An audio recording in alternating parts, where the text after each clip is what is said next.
dans notre pays. Oui. Et on entend les discours des uns et des autres qui nous disent que nous sommes envahis. Est-ce que nous sommes envahis? Non, nous ne sommes pas envahis. Quand vous avez, vous le disiez, 120 000 demandes d'asile en 2018, alors qu'en Allemagne, vous en aviez 1 million en 2015.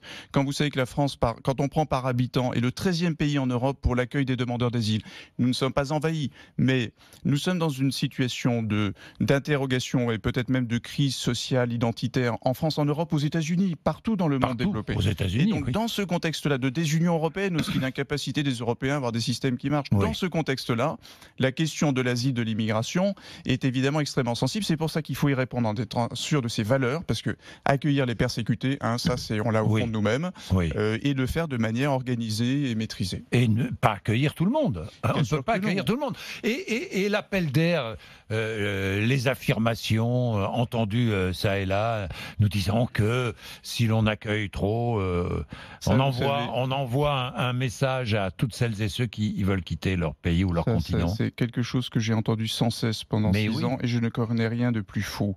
C'est indigne parce que, en fait, l'idée c'est quoi? Ce serait que, et c'est très inscrit dans la culture administrative notamment, c'est l'idée qu'au fond, si vous accueillez bien les gens, il y en a plein qui vont venir. Ça provoque quoi? Moi, je l'ai vu dans les rues de Paris, je l'ai Oui. vu chez moi dans les rues de Nantes l'été Oui. dernier. Ça provoque quoi? Les gens à la rue. C'est indigne. Oui. Ça met tout le monde en colère. N'importe quel parti politique, les gens, quand ils voient d'autres à la rue, ils détestent. Oui. On déteste tout ça. Et en plus, c'est inefficace. Les gens ceux qui ont franchi dans leur parcours d'exil, le fait d'être à la rue et qu'on leur pourrisse la vie en France, ça ne change rien. Donc la solution, elle existe. Je le montre dans ce livre.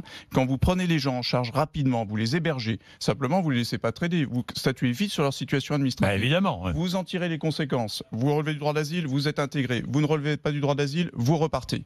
Alors ça marche.